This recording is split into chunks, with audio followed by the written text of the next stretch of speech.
Hey guys, you're watching Desimartini and my name is Zinia. Today we have with us Gul Panag, who's all set to appear in the upcoming film 420 IPC. Well, we will go directly to Gul to know more about her character and about the film. Hi Gul, welcome to Desimartini. Thank you very much, Zinia. Thank you. How are you? I'm very well. I'm grateful that we have this opportunity to be in the comfort of wherever we are and able to do these interactions. It's Maybe absolutely. a year and a half ago, there would be chaotic days and sitting in a room or in a hotel ballroom and being lined up like this. So I think times have changed and one is adapting to those changes. And I think the one big thing I've learned is that we must accept the changes that come our way. Only then can we adapt to those big changes. So that's my big learning from the pandemic, and I'm extremely grateful to have managed to over the last 1.5 years work on 3 projects and now have one of them ready for you to talk about. Yes, absolutely. Because, in the pandemic, be it Patal Lok, be it 420 IPC that's going to come, we have seen you so much and we want to see more of you, to be honest. Thank you. And talking about 420 IPC, I would really like to know what drew you to this project? What was that one thing that made you say yes? The fact that it was a good script, of course, and that had a great set of actors who I personally love as well. But I would say the tipping point for me to agreeing to being a part of IPC, of 420 IPC, was that when Manish Gupta reached out to me and said, I'd like you to read my script, I had just finished my LLB and spent 3 years getting a law degree last year. And I saw the script and read the script through that lens. And I just thought that I hadn't read a legal drama before, which captured the reality of our legal system better than this. Wow. Coming from a new perspective. As an actor, of course, when I first read the script, I thought it was very tight. I love the fact that Ranveer and Vinay were part of it. Always loved working with people you like and have been working with before.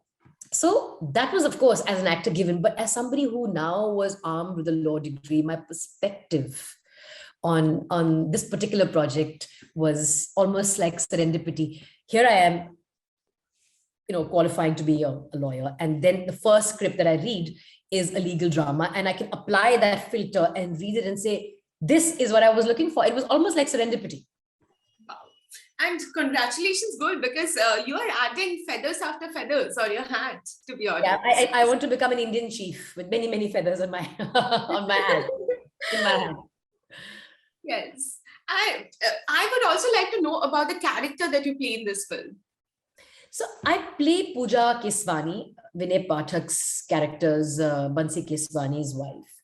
She is on the surface your average Sindhi homemaker, focusing on making sure that her husband gets everything that he does to pursue his career and the son gets all he needs to study.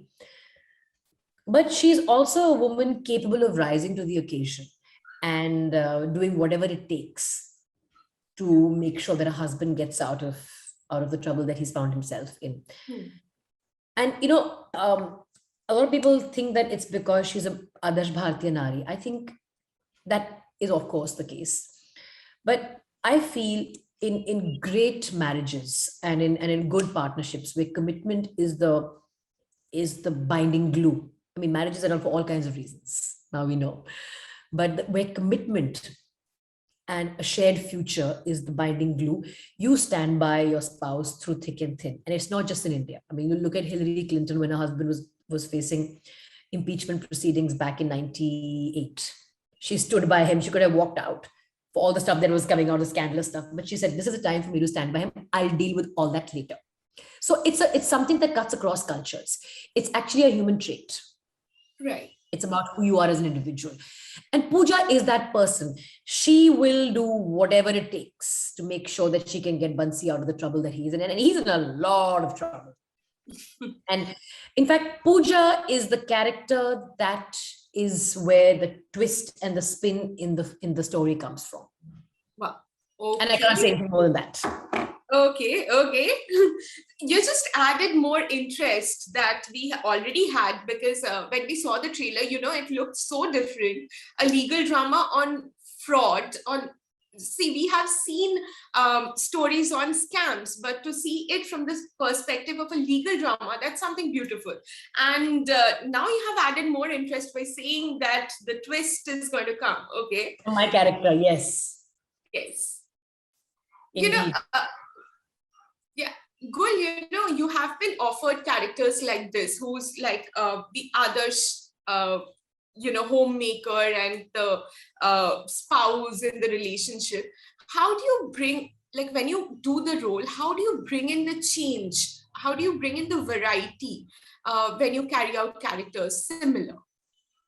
So Zinia, so I think, sorry, give me 1 second. Yeah, sure. Just give me 1 second.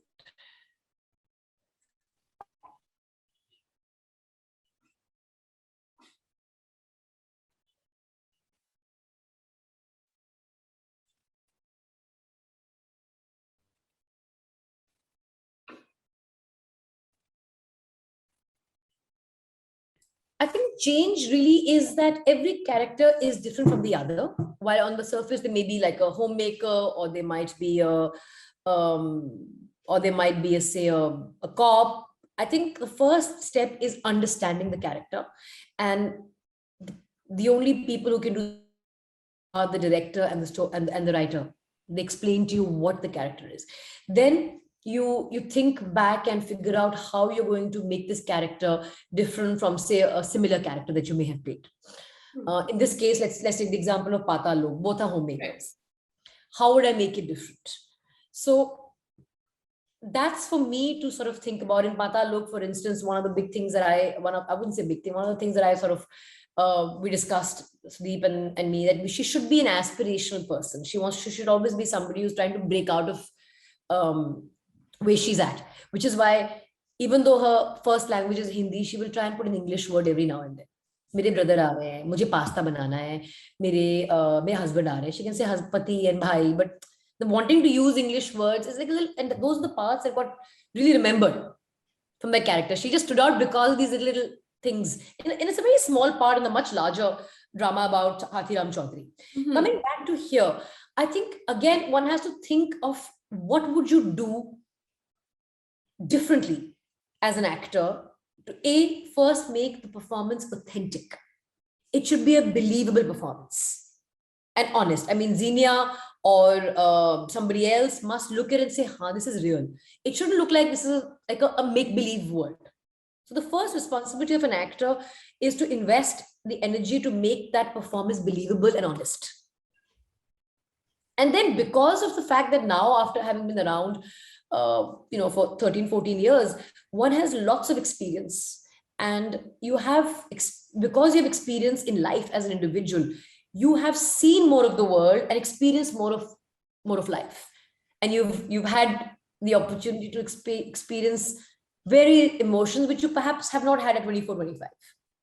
And then you pull out different, I would say, files from the big mega hard disk of emotions and experiences and craft a character.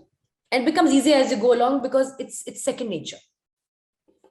That's very well explained, I must say, because, when we saw you on OTT, there was also one character that really stood out. That's your character from The Family Man. And I really wanted to see more of her in Family Man too, but she wasn't there. Is there anything that you can share on Family Man that we should look forward to for your character? I'm only hoping I'm there in Family Man 3. I think the thing is that the way the character is shaped and the way the narrative of the plot is unfolding in Family Man, I think it'll be a function of where the action is. So my last appointment was in Kashmir. The scene of action changed down south. So it'll be a little hard sell that I turn up there because it is, after all, Manoj's story. He is the family man. So depending on where season 3 is set and where the action shifts, maybe I'll be there. I don't know as yet. Okay, we have our fingers crossed. And it's a sealed. Yeah, we have our fingers crossed. We just want, any web series that you have been a part of, be it Family Man, be it Patal Lok, we want another season of it. That's the given. But we also want your character to, because we just saw a glimpse of your character in Family Man. We really want to explore that character, see what she goes through, what's her chemistry with Shrikant. And also for Patal Lok, we would like to see the homemaker, just because we saw her as the bickering wife, also as this wife who sees disappointment in her husband but wants to break free from that. So we really want more of those to come. I really appreciate the inquisitiveness, and I do hope that the writers will not disappoint you. Hopefully so.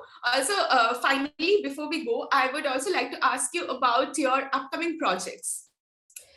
Well, ideally, when one is doing media for a particular project, the focus should be on that. But I think it's also in the interest of your audience maybe to talk about what may be coming. So I'm almost through wrapping up work on The Ghost, which is with Nagarjuna, which is my first Telugu film, and it's super exciting. Wow. And also almost done with this project called Cancer Bitch, which is a show that Vikas Behel and Chaitali Parmar have produced, and we should wrap both of these sometime by mid-Jan. And then I'm starting work on something super exciting after that. So it's wow, lots of interesting work coming my way. Yes, there's a good lineup also. I know I said that's the last question, but I would also like to ask you this, that how do you manage everything? Being a politician, then you are learning new things, like you just completed your LLB, then simultaneously pursuing acting and doing the fabulous job that you're doing. How are you balancing out everything? I think firstly, it's to understand that in the bigger scheme of things, I want to do many things, and of which acting provides an excellent platform for me to pursue the other things. In fact, I've always maintained that my acting career is the reason and the enabler for everything else that I do. It is a platform that allows me to springboard myself into other things that I've done. So it's a means to another end. And I'm very, very grateful of the kind of high quality work that's coming my way in the last couple of years. How do I divide myself and how do I manage all this? I think it's really important to set goals for yourself as an individual. And only if you set goals to yourself will you find that you can actually achieve them. A lot of us say, oh, I don't know if I can do that, because you've never put pen to paper and written your goals down. You write your goals down. It doesn't have to be literally in a pen and paper, but conscientiously thinking about, okay, this is what I want to do. Now, what am I going to do about it? So you set a goal and then you find a way to make a plan, and then you pursue those goals. And once you have goals and you've made a plan as to how you want to pursue those goals, everything really falls into place. The last 8-9 years have been great for me on the career front, but also on other fronts. I learned and gave my exams and got my private pilot's license. I still fly as a hobby pilot every alternate weekend if I can manage. I went back to college and completed my master's in political science. Then I went back to college again and did my bachelor's in law, which is the LLB. So putting these goals in your mental blackboard in your head helps you structure your life better. Because a life without goals is a life wasted. And putting your goals down is the first step to managing to achieve them. And once you make a plan, then you compartmentalize and you prioritize. You say, okay, right now my priority is this. And so that's something that flying taught me. That many things could be happening, but at any given point of time, you can only have one priority. When you're flying the plane, that's your priority, to come back and land safely or take off safely, for us people who don't fly every day. So you prioritize. There could be 100 things happening, but you've got to put them in a priority order. That is something I learned from flying. It wasn't something I started flying for, but that's just a bonus learning. So prioritization, once you've got goals and you've made a plan to execute those goals, then you make a priority list, and then everything falls into place. It's hard. I'm not saying it's going to be easy, but stuff falls into place.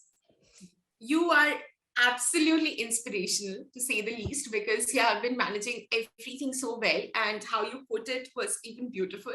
Thank you so much, Gul, for joining with Desimartini. It was lovely talking to you. Thank you. And good luck for 420 IPC. Thank you. Okay, take care. Bye. All the very best. Have a great weekend. Same to you. Bye.